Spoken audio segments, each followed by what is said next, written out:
বাড়িতে বসেছিলাম, ভালো ছিল না, তাই ভাতিয়ার সঙ্গে ঘুরতে চলে এলাম। ঘুরতে ঘুরতে দেখি যে ঘুরে কোনো লাভ নেই, তাই তাই কাজ চলে এলাম। দেখি যে এটা গর্ত খুঁড়তে হবে এখানে একটা বড় সড়ো। अच्छा हमको सिखा रिया है। তার জন্য আমি একটু খুঁড়তে লাগলাম, খুঁড়ে ভরে দিলাম। ভাতিয়া বললাম তুই নিয়ে যা। ভাতিয়া নিয়ে গেল, सबर करो। ভাতিজা ফেলে দিল, আবার চলে এলো, আবার আমি খুঁড়তে লাগলাম,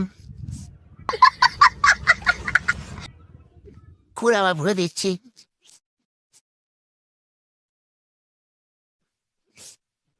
এবার আমি আবার ফেলতে গেলাম, हाँ भाई আবার ভাতিয়া বললাম তুই খুঁড়।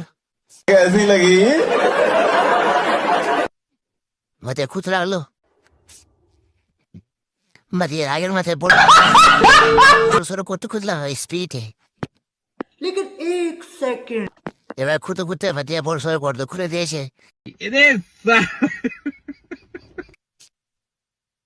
এবার তার রাস্তা আলো আমি গাছ ঢুকলাম, জানি ওই স্টাইলে এটা তোমরা পারবা না। তাকে আমার ধাঁচে ফেলে দিল।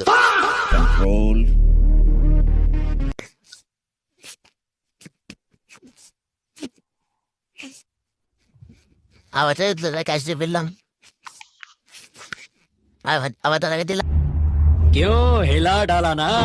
তারা আবার গেছিল বললো ধামাটা, আমার ভাতিজা ভরে দিচ্ছে। আবার ধারা চালো, এটা আমার ভাতিজা মিষ্টির সঙ্গে মুক্ত করতে লাগলো। এবার আমাদের কাকা ভাতিজার হাঁচিটা